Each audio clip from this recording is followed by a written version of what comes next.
I welcome you all. Some years ago, I was doing some research in the jungles of Borneo on the border of Malaysia and Indonesia. And I had few colleagues there who were Indonesian dancers. And when they found out that I'm from Pakistan, the first thing they asked me, do you know Shima Karmani?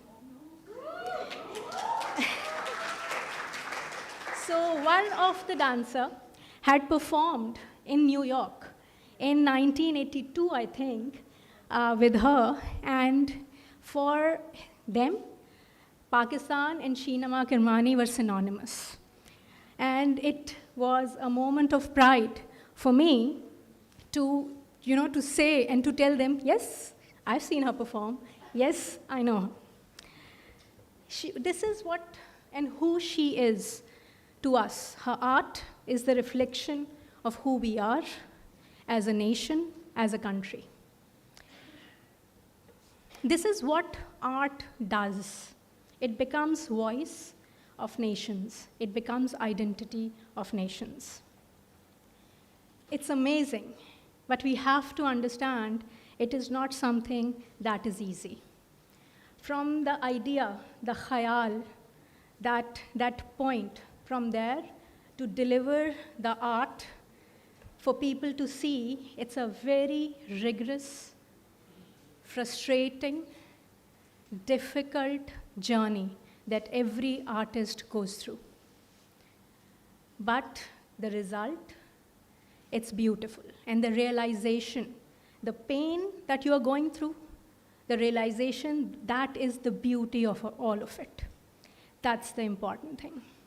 And that is what we do here at Media Sciences Department. Each and every faculty member practices this in their art and teaches this in their classes. Each and every student who are here, ZAB Media Festival is just one example of how they embrace this understanding. Here, we have been working for, good 4 months now? So since 4 months, a team of faculty members and a group of good 120 students have been pouring their heart, their soul, their craft, their creativity in all of this. Yes?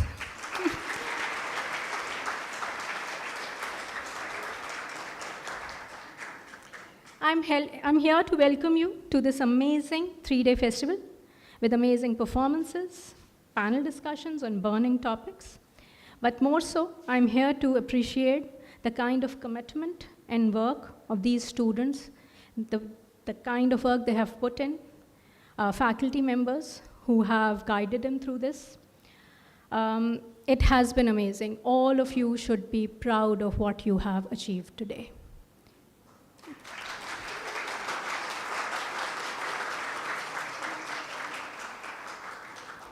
My very special thanks to Procurement and Administration Department, especially Sarfaraz Sahab, Finance and Marketing Department, Ibrahim Sahab, Tausif Sahab, Bashir Bhai, my Media Cage team, Aftab, Naeem, Zishan, Nasir, Adil, and Shahid. They always say, ma'am, ghar ki baat hai, koi fikr nahi, ho jayega. Tahir Nizamani, who has been there through and through.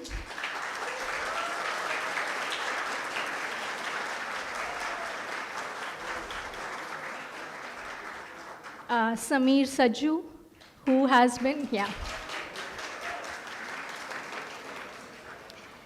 faculty members, especially the team, Dr. Visha Shahid,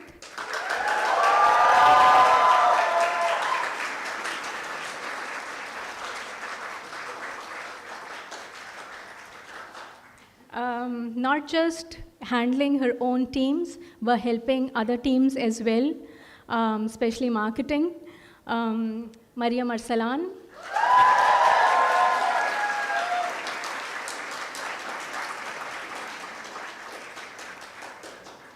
Aswa Hassan,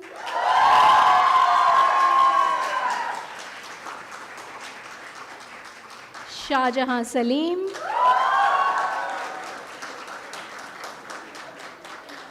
and Hussein Kamil. And a very, very special thanks to Dr. Fatima Anjari.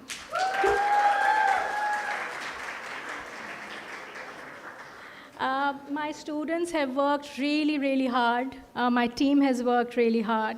And I'm quite proud of what we are going to present today and in the next 2 days. I hope you enjoy it. Now I would like to invite Dr. Altaf Mukati. He has been the vision, the support, the backbone of Media Sciences Department, and we highly appreciate what he does for us. Thank you so much, sir. Please.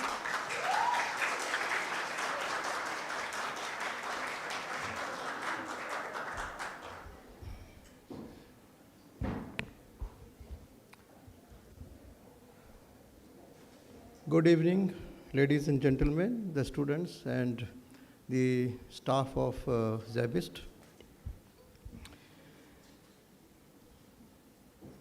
This lovely audience, full of this media studio, and the clapping and the everything, that shows that our media science department is very, very vibrant among all other departments.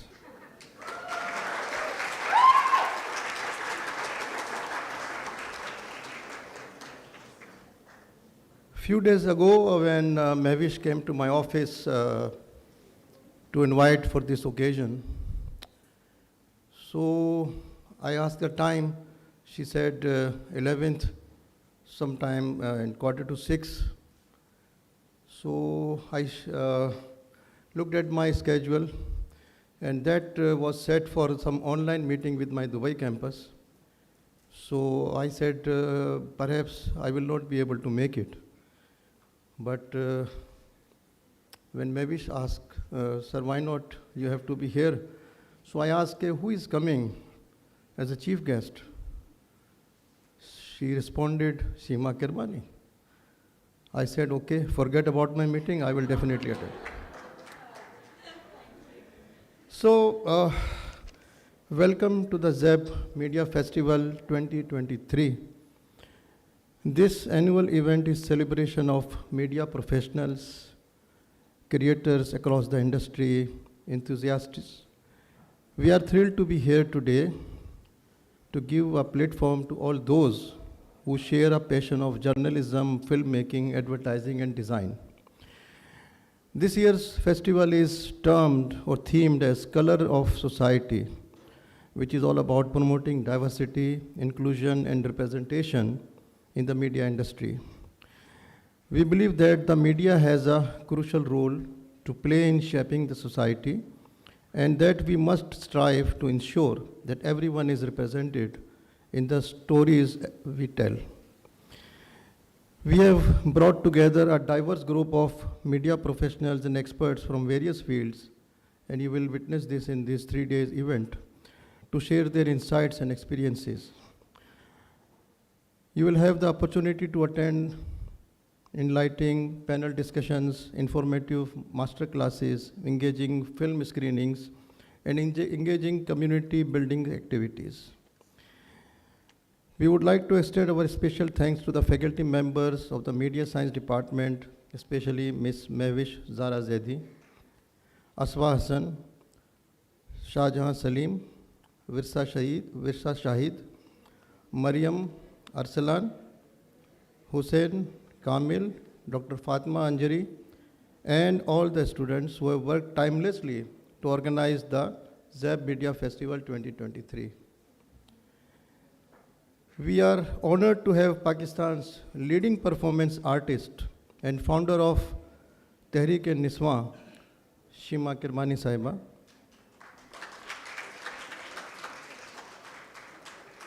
with us today. Seema Kirmani is a classical dancer, choreographer. She does not need further introduction, but let me tell you, I had years ago had also seen her performance in some of the occasions, and I still wonder that she is, mashallah, very active, still starting her journey from 1982 and today. So you just count the numbers, how many years have gone since 1982. So we welcome you, madam, and along with all our students and everybody here sitting. Seema Kirbani deeply emphasizes the importance of dance and performance as forms of expression and resistance. As a result of being closely associated with the field of performance art, she is like an international art representative for Pakistan. Once again, welcome to the ZAB Media Festival 2023. We hope that you have a fantastic experience and that festival leaves you feeling inspired and empowered to make a difference in the media industry.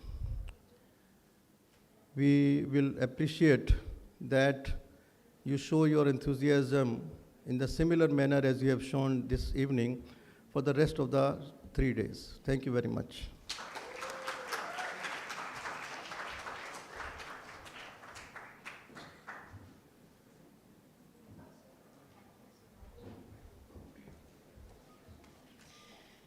Thank you so much, Dr. Makati, for your thoughtful words. Joining us today as our keynote speaker is a truly remarkable woman. She is a talented artist, a passionate activist, and an inspirational figure. She has dedicated her life to promote social justice through art and has used her platform to empower countless individuals, especially women. She's also the founder of Tehreek-e-Niswan, an artistic action group that aims to empower women through art. Her commitment to her craft and to the community is truly admirable, and we are privileged to have her as a role model for all of us. Please join me in welcoming our keynote speaker, Seema Kirbani.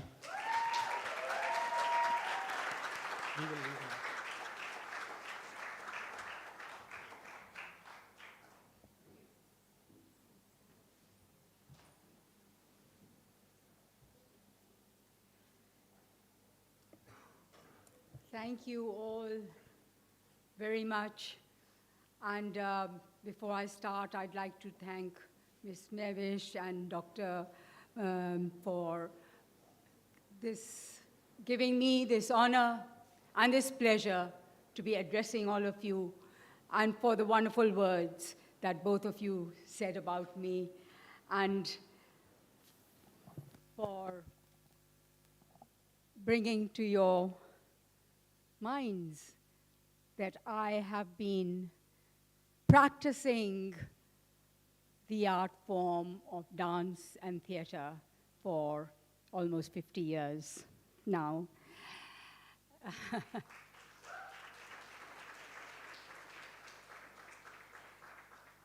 Yes, it is indeed an honor and a pleasure to be addressing all of you.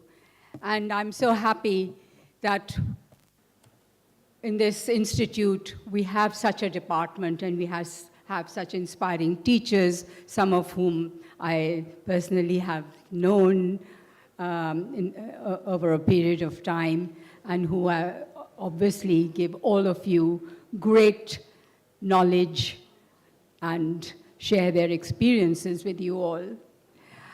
About this talk, I'm not sure where I should start from.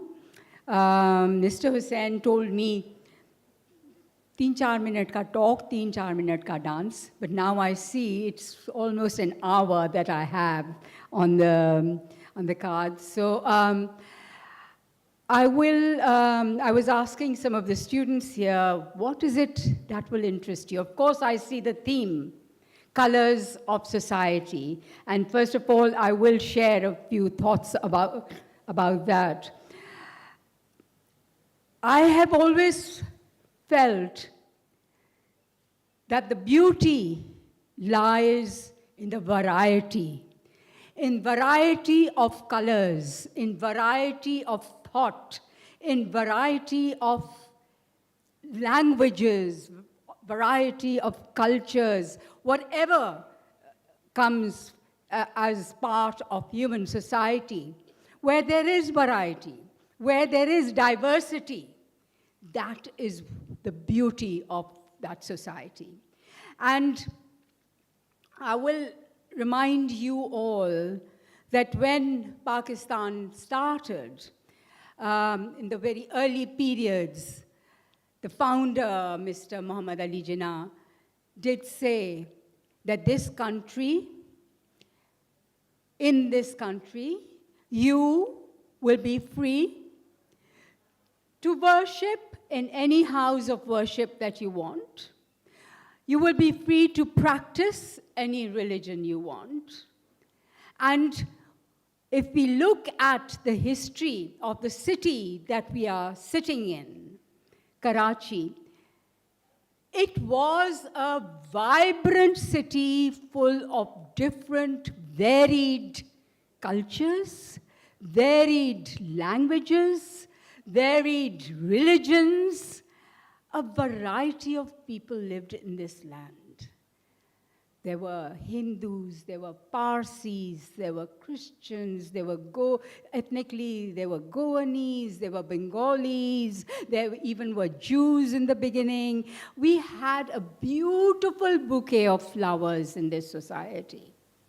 And especially this city was considered like, it was obviously, I mean, when Pakistan came into being, it was the capital of Pakistan. So it was a city which was so cosmopolitan. There were so many foreigners here. There was a lot of cultural activity happening. There were a lot of auditoriums, a lot of cultural centers. Colleges used to have auditoriums. If I remember, there was Adamji Science College, which had a beautiful auditorium in near Guru Mandar. There was Theosophical Society, which had a beautiful auditorium on Bandar Road. There were so many auditoriums.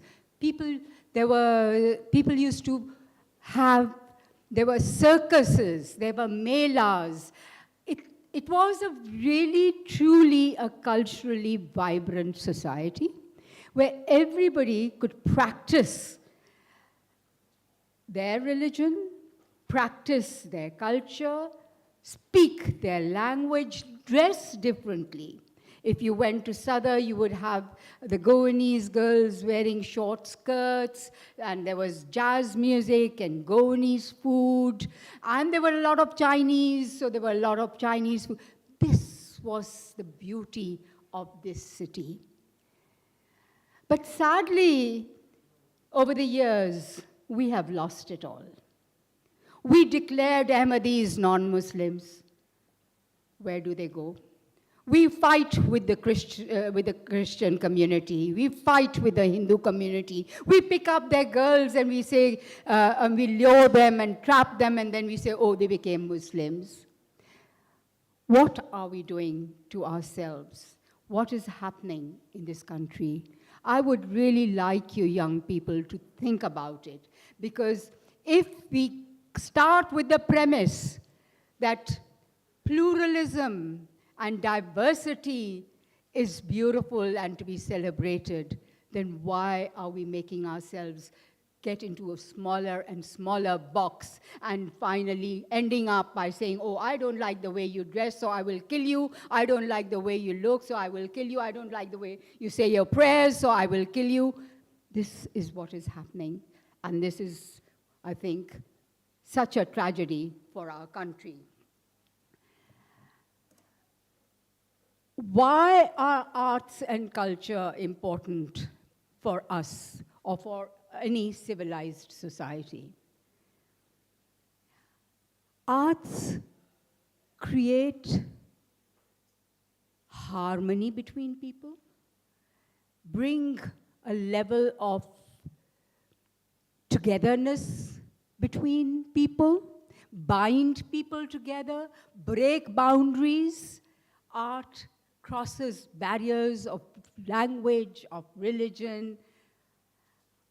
And as Einstein said, and I quote, he said, mathematics can tell you how to get fastest from point A to point B, but arts can open up your mind to the extent where you can think about flying, and flying higher and higher and higher. So basically, arts is about opening up our imaginations, opening up our minds to such varied possibilities that the brain can think of.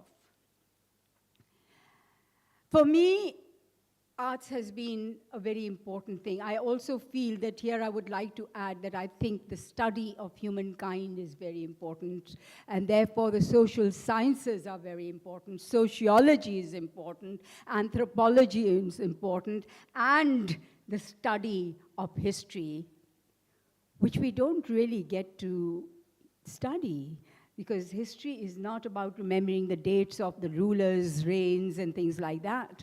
History is about the story of people over centuries. I, being a feminist, sometimes have tongue-in-cheek said, well, history is his story because her story does not get written. So we'll come back to the role of women in society, because I think that is also an important thing that we must, I would like to share my thoughts on. But perhaps before all of that, I could start from the beginnings, as I said, of Pakistan. And when Mr. Jinnah came into power, he realized that there are not too many cultural centers in Pakistan. So he wrote to some of his friends from Bombay in India to come and set up cultural centers. And one of these people that he wrote to was an amazing couple by the name of the wife was Atiya Faizi, and the name of the husband, who was a painter, was Samuel Faizi. He, in fact, was a Jewish gentleman who had married Atiya in Bombay many, many years ago. But he was a very well-known painter, well-known in the West. But perhaps, from my readings, perhaps he was the first Asian painter to be exhibited in Paris. And his paintings were in the national galleries in UK and other parts of the world. So Jinnah Sahab wrote to them, come, and the couple they were connoisseurs of art, they were art collectors, they were themselves, I mean, she was a dancer, a musician, he was a painter, she used to write poetry, and they were the patrons of arts and everything. So they brought with them an incredibly rich treasure of artifacts to Karachi. They arrive here, they're given a place which is where the Arts Council stands today. And they were given this place to set up their cultural centers. Some of the artists of Pakistan were introduced by them, in their soirees. They used to have these evening sessions like samas and melas and soiree, it's called, when you have a cultural thing. But with Jinnah Sahab passed away, and within a couple of years, the property was taken away from them. Whatever funding the government gave them was taken away from them, and both her husband and Atiya died paupers in this country. So unfortunately, from the beginnings, Pakistan has not kept a very positive angle towards art and artists. And we must recognize it, because we and you all have to change these things. And this has been my struggle, and I feel it is important to tell you all that this is what happened, this is the history. Even a writer as big, I don't know how many of you read Urdu literature, but a name as big as Kurutulain Haidar's, one of the best Urdu literature novel writers, short story writers, novelists. She had come to Pakistan. She wrote her most popular book, her most famous book called Aag Ka Darya, known as Rivers of Fire, while she was living in Pakistan. The book, when she finished writing that novel and got it published, there were pages of it that were censored. She wrote to Jawaharlal Nehru, "It is not possible for me to live in this country. Can I come back, please?" And Nehru welcomed her with open arms. And so did so many other artists and writers and poets. So I think we have to recognize that the vision of the state towards art must change. And we must recognize that this institution is one of the few institutions where you have departments like this. And I think thanks to more enlightened and open vision of those who founded this university. Where does dance come from? I think a lot of people have this in their heads. I was sitting having tea with some students, and I asked them, and in fact, she asked me, what is dance? So maybe I would share briefly a few words on what I think dance is. So, when a child is born, what is the first thing that you look at a child? That it must shake his arms and legs, right? If it does not shake its arms and legs, the mother and the parents will think maybe there's something wrong with the child. Yeah? So the movement, first thing. Secondly, if the child does not make a sound and does not cry, yeah, you'll think, gosh, there's something wrong with this baby. So, voice or melody. Thirdly, if the pulse is not going properly, if the heartbeat is not going in a regular way, there's something wrong with this child. Tal. So sur, le, tal, everything is within us. So inherently, the human body has all the elements of dance. Yeah? And then if you look around you, the sound of the wind in around you, in the leaves on the trees, the sound of the water, all the sounds that you hear, in movement. The minute there is movement, there is sound.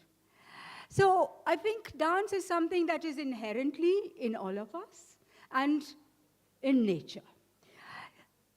Animals, if you look at animals, when they, in fact, this is, if you pick up any books of nature and knowledge of nature and animal life, when they woo, they dance. When they do courtship, they dance. I mean, the most beautiful ones, like peacocks and all, we know how beautifully they dance. But all animals dance when they are mating, or when they are getting together and creating love and beauty. How can any thinking person think that, there is something wrong with dance? It is like, there are all kinds of dance, aren't there? I mean, it's like saying, literature is bad, because if you're reading only blue literature, then you can say, yes, blue literature, pornography is bad. But then there is all kinds of literature. There's classical literature, there's good literature. In the same way, there are all kinds of dances. There is a dance which can be purely for male titillation. And unfortunately, Pakistan has only heard about that dance. There's only this, when you say dance, everybody thinks, mujra, mujra, mujra. So there'll be a woman who will be exposing her body and shaking her hips, etc., etc. Dance is not that. I mean, that may be one aspect of dance, but so what? There are all kinds of things, right? So when I talk about dance, there are two things I will look at. One is what we call classical, and one is what we generally call folk. So let's talk about folk first. What is folk dancing? Folk ka matlab kya hai? Anyone? What does folk mean? It means people, na? Log. So it's people. So it's a people's dance. Folk dance is what people do. Why do they do it and how do they do it? When you, should I keep sense of the time? If somebody keeps sense of the time, and if I'm going, isko niche rakh dein, khol ke rakh dijiyega, please khol dijiye. So how can one say that folk dancing is people's dancing? I would say it like this, that if I want, originally what were people doing? It was an agriculture. No, even before the agriculture society, how did people live? They lived in caves, in open spaces, where there were animals, perhaps, in forests. So how did they survive? They watched those animals very carefully. They watched how the animal moved. They watched what sound it made. And then they had to go and kill that animal to feed themselves and their families. So what did they do? They copied the movements of the animal. They moved in such a way, and they created for themselves a feeling of, which I would say, a kind of a trance-like feeling, so that they could feel strong enough to go and fight that animal. So they made sounds, they made movements, and they created a whole frenzy of a trance so that they could go and fight the elephant or the lion or whatever they were going to do. These were the original hunters' dances. And then when they fought the animal, they would imitate the movement of that animal. So that if the leopard is moving in a certain way, they would move in a certain way, and that's how they could lure and trap that animal. So these were the initial dances of the people, known as, and now people do those dances on stage, and they're called the hunting dance or the hunter's dance, etc., etc. Then labor, when a society is living in an agricultural area, including the dance? Okay, I thought he said 1 hour for the talk and dance. Anyway, what was I talking about? Yes, hunting dance ho gaya. Now I was talking about the other folk dances, right? So what is Bhangra, for instance? It's when people have cut a great harvest and they want to enjoy themselves that they dance as Bhangra. And how do you call these folk dances? There's sowing dance, and there's rain dance, and there's all these folk dances. Where do they emerge? They emerge from people's labor. Human activity. When you're cutting the harvest, if you see this movement, if you go and do it together, collectively, it becomes a much more exciting movement. You must have seen on the roads when you're sometimes going, people are pulling something with a rope, and if they're doing it together, they'll make a sound together. So collective labor activity transformed itself into folk dances. And how are they different? They're different because of the area that they're in. Bhangra is strong and vigorous and jumping because the soil is very strong. Jhumir, the dance from Sindh, is very soft, and it's on toes because you're moving on hot sand. If you jump on it, you go into the sand. So, all these dances are affected by the geography, the landscape, the climate, the colors, everything of that land. This is what is folk dancing. And what is classical? Classical emerges out of generations of knowledge added on to all of this. And knowledge and experience, you keep on refining and defining and adding on and making something more and more elaborate, more delicate and beautiful, and you get the classical dance forms. Now, when we say that so-and-so is a dancer, what do we mean? Actually, for me, I mean, when I say so-and-so is that so-and-so is a storyteller. Because dancers are actually telling stories. What stories? When there was no written history, how did people pass on the knowledge of generations or the legends, the folk tales? Who are our heroes? Who are our heroines? How did we tell this to our generation? We got them to sit there like that, and then we started narrating that there was this time, and those people used to sit under a tree, and the tree would flower, and there would be birds around, and there was water. So the storyteller was using all that is at his or her disposal, which means your body postures, your hand gestures, your expression, your voice. If you want to scare somebody, or you want to call that person with a lot of love towards you. So all of this are elements of dance and elements of a performance. So this is what I would have wanted to share with you in terms of culture, in terms of remembering that wherever we go, we carry our history, we carry our culture with us. And cultures become more and more dynamic when they become, when you keep on adding on to them. They evolve. Cultures are not static. Culture is something that keeps on evolving over time. So I think some people it's a bit concerned about time. And then somebody said, we'd like to know a little bit about yourself. So as for myself, all I would say is that I, obviously, as you know, as all of us, live in a society which is highly patriarchal, which is highly male-dominated. I am a woman in this society. I'm a dancer in this society, which is at the lowest levels of all profession considered generally.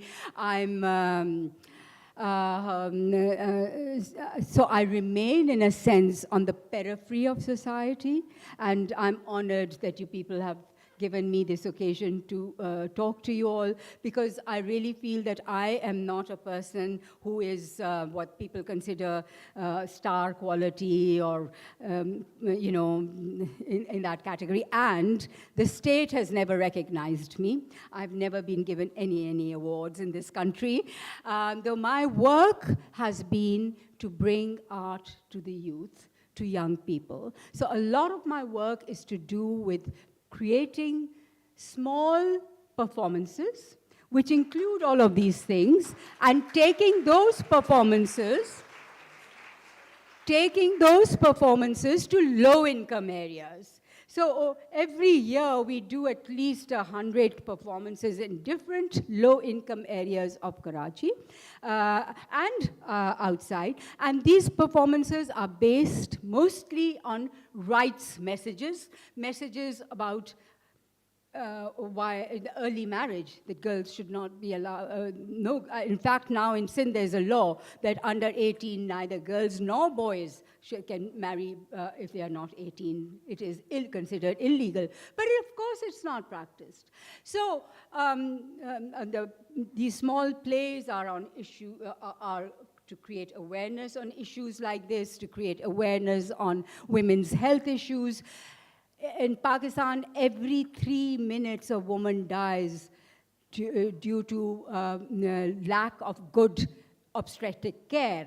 Every 3 minutes a woman dies. So we make plays on this, that why do they die? Because there are not maternity hospitals available. By the time they reach a hospital, the child is born on the way, maybe on a camel cart or a horse cart, and then there are no doctors available, there are no trained midwives available, untrained guys deliver the baby, and then all sorts of complications happen.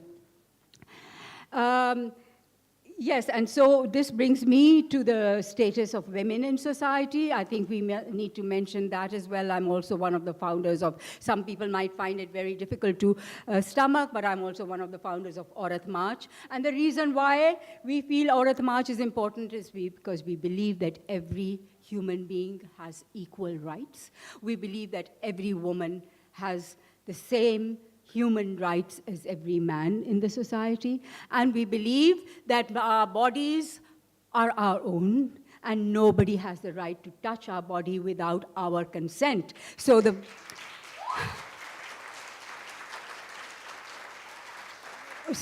slogan which people are so weary of, I will repeat it because I think we have to understand that you don't have to be afraid of this slogan. This slogan is to protect the female body. Ki mera jism, meri varzi. How dare anybody touch me if I don't want to be touched? So these are, I think this is also about the colors of society, that we must create a society. And this is what I think an event like this pleads to the young people, that let's create a society where there's equality, where there's no injustice, where every girl can walk on the road without fear of having her dupatta pulled and being touched and being humiliated and insulted all the time. Yeah, so this is, I think, some of the things my thoughts that I wanted to share with all of you, and thank you for giving me this opportunity to do that. And I would say to you that I would be very happy. So the organization that I formed 45 years ago is called Tehreek-e-Niswa. As everyone knows, Tehreek means movement, or Niswa is women. So 45 years ago, we established this organization just to create a platform for where women could bring out their creative potential. And because in my group, there were so many young girls who were poets, and they would write poetry. And as we all know, I mean, that in Pakistan, almost every girl is writing poetry at some time in her life. But when there's a mushaira, you'll see 20 male poets lined up and 2 female poets. So women do not get the same opportunity. If you remember a very famous writer by the name of Virginia Woolf, who said that to be creative, a woman needs her own income and a room of her own. So we don't get space. I mean, leave aside a room, we don't even have enough space to breathe. So when people say, but women are not great writers, and women are not great this, and women are not great that, there is so much background to all of that, why all that is the case. And so I think at this time in history, women have taken very big steps. And for me, I truly believe that if there's any change that's going to come in Pakistani society, it's not going to come through PPP or through PTI or through anybody else. It's going to come through the women of this country. I think we women feel we've had enough. Abused, humiliated, insulted, beaten, gaslighted, told we are not good enough for anything. You can't do this, you can't do that, etc., etc. And then on top of that, being killed because we looked perhaps at somebody. Often that is even not the case because one looked at somebody. Often this honor killing is because the male members of that family want something to do by themselves. Either the husband wants another wife, or the brother wants a tractor for which he can exchange this qisas and diyat, about that law that you will forgive the murder if the person gives you so much money. So there are so many things that need to be considered. And I think today women have decided they've had enough and they are not going to take any more. And they will make sure that they become equal citizens of this country. Thank you.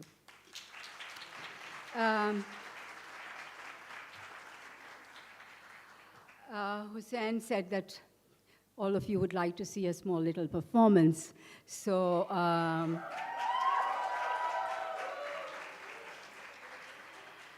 I'm going to present, and before I do that, I would like to just share with you all that, you know, in our style of classical dance, there are lots of aspects to it. So one aspect which is called nritya, which is just the craft of it, that you do a lot of movement, and then of course, as we all know, there are different styles of classical dance. Huh? So in some there is these chakras, in some there's a lot of footwork, in some there's different kinds of body movement.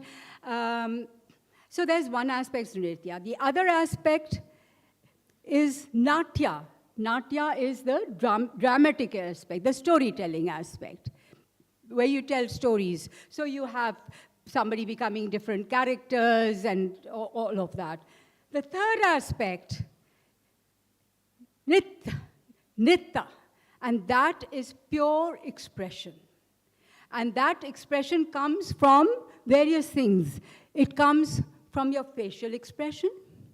It comes from your hand gestures, because we have a whole developed language of hand gestures. They can, you know, and each gesture means something.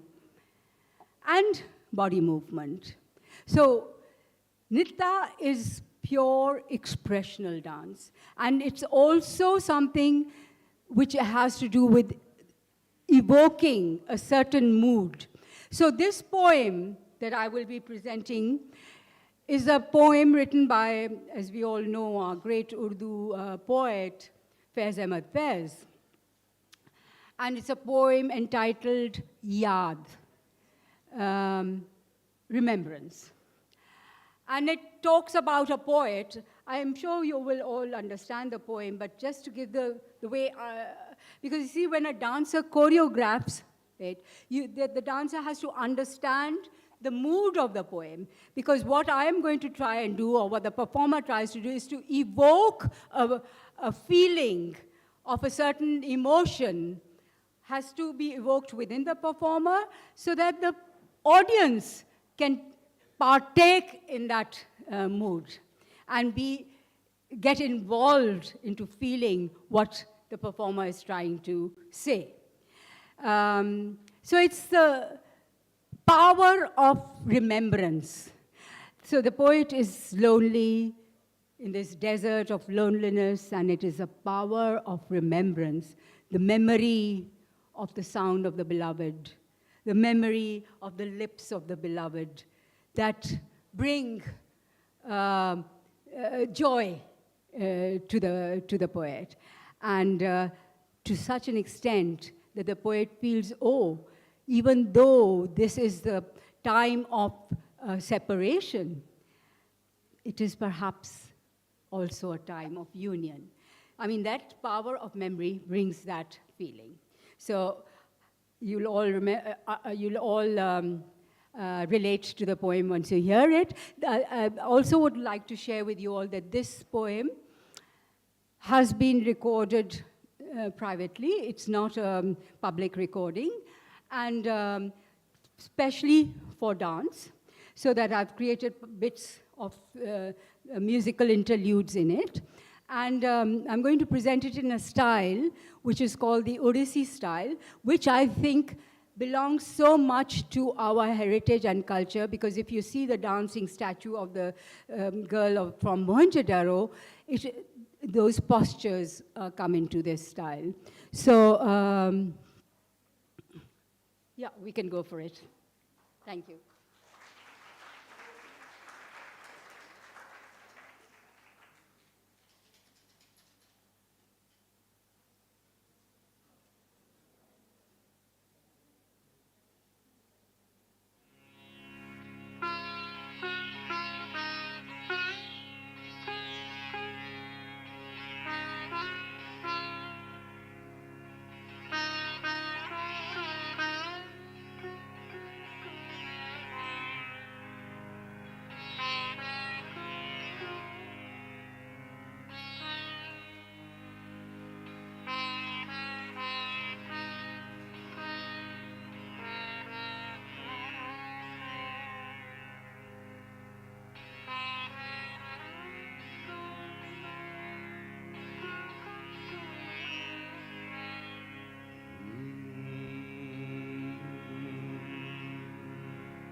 दश्त तन्हाई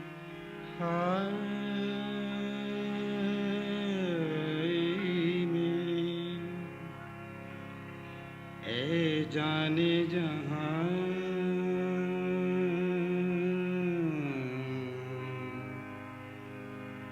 लर्ज़ां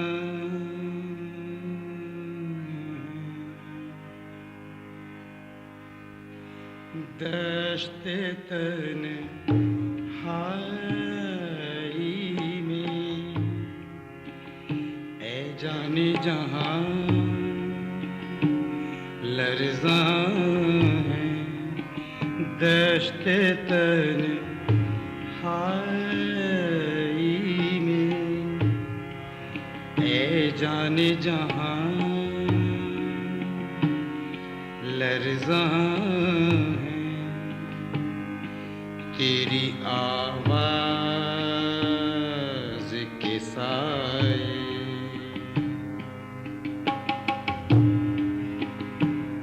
तेरी आवाज़ के साए तेरे होठों के सरा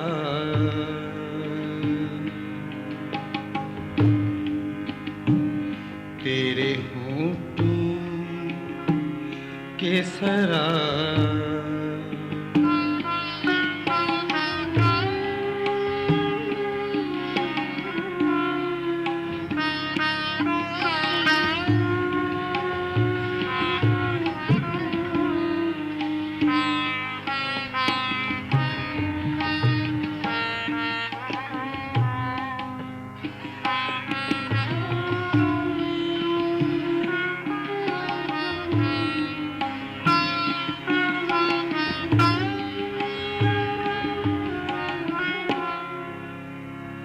दश्त तन्हाई में दूरी के खसो खाक तले दश्त तन्हाई में दूरी के खसो खाक तले खिल रहे तेरे पहलू के समन और गुलाब खिल रहे हैं तेरे पहलू के समन और गुलाब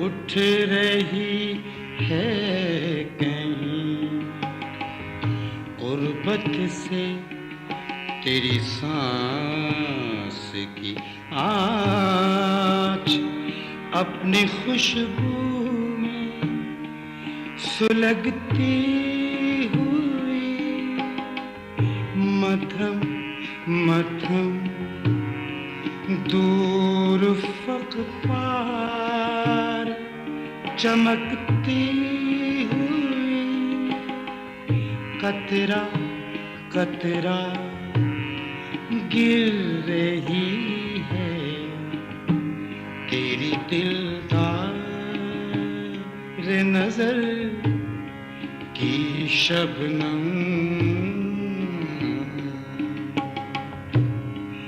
गिर रही है तेरी दिलदार नजर की शबनम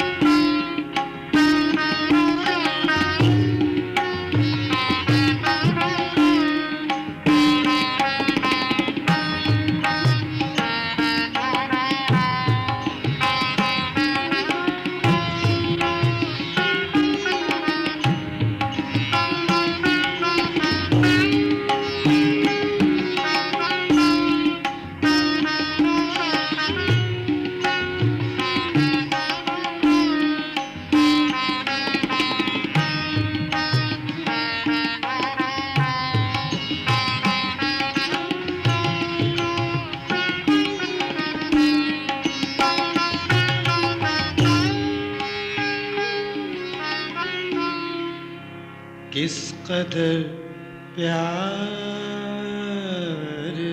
से ऐ जाने जहां रखा है दिल के रुखसार पे इस बार तेरी याद ने यूं गुमा होता है गरचे है अभी सुबह है फिरा ढल गया हिजर का दिन आ भी गई वस्ल की रात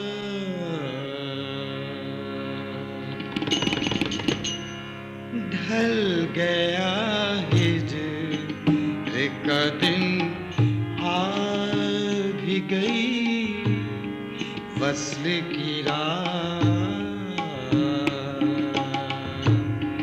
ढल गया हिजर का दिन आ भी गई वस्ल की रात ढल गया हिजर का दिन आ भी गई वस्ल की रात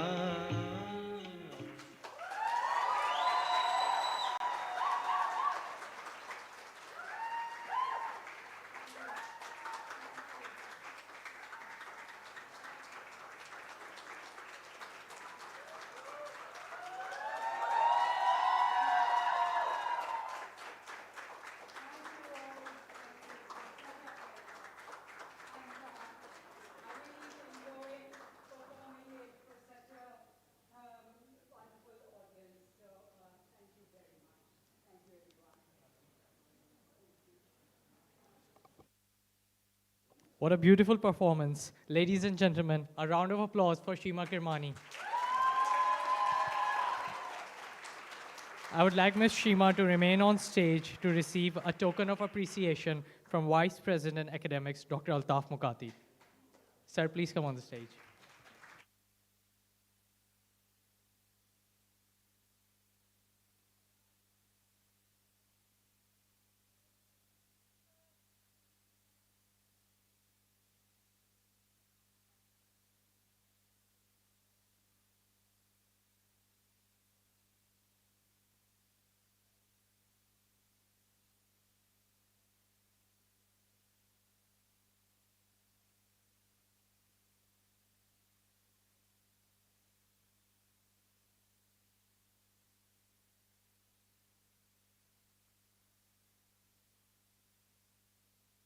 Well, let me share the one thing.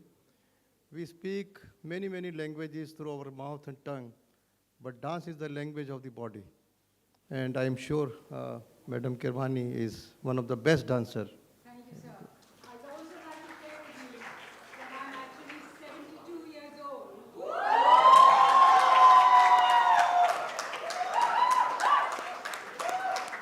It is this dance and yoga that keeps me going and keeps me alive. Madam, you are 72, but it looks you are 27. And one thing more in your speech, I understood what you wanted to say about the rights of the women. But I can tell you, ZABIST is the place. ZABIST is the place where males are in the minorities. Many educational institutions, actually. Karachi University, there are more girl students than there are male students. And they do better than the male students also. Thank you, sir.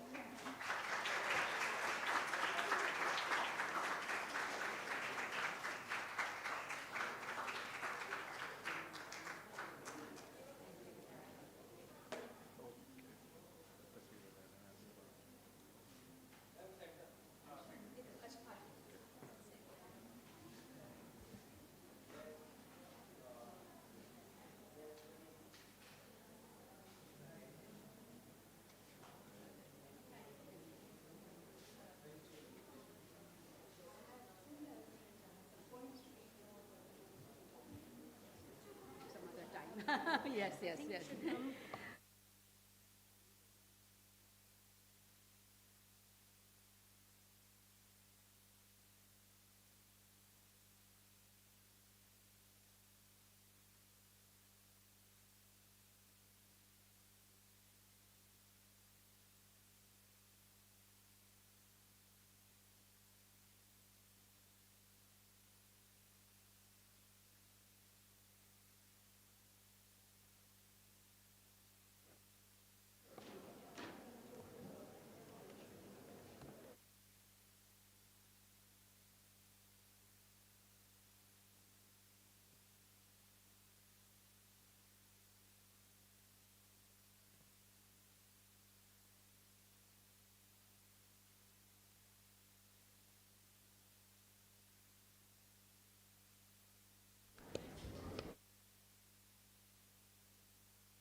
We would like to thank DKT and Sanawala, our official sponsors, Express News as our official media partners, Diva as our digital media partner, FM 91 as our radio partners, Glazed as our refreshment partner, Jade as our beauty giveaway partner, and Civi, Crispo, Glomatic, and Irene as our giveaway partners. Without them, this event would not have been possible. Don't miss out on the opportunity to experience the various perspectives and cultures presented in our film festival. We'll have a film festival in a while. Before that, we have a short break. But please make sure to return after the break to see what else we have in store for you.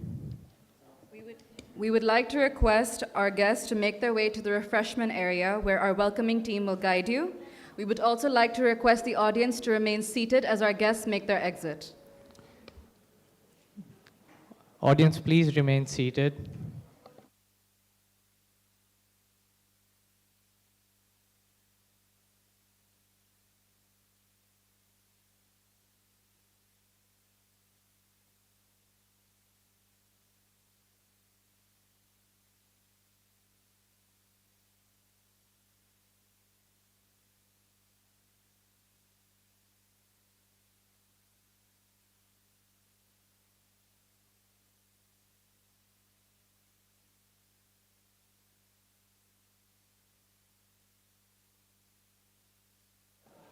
Please make way for our guests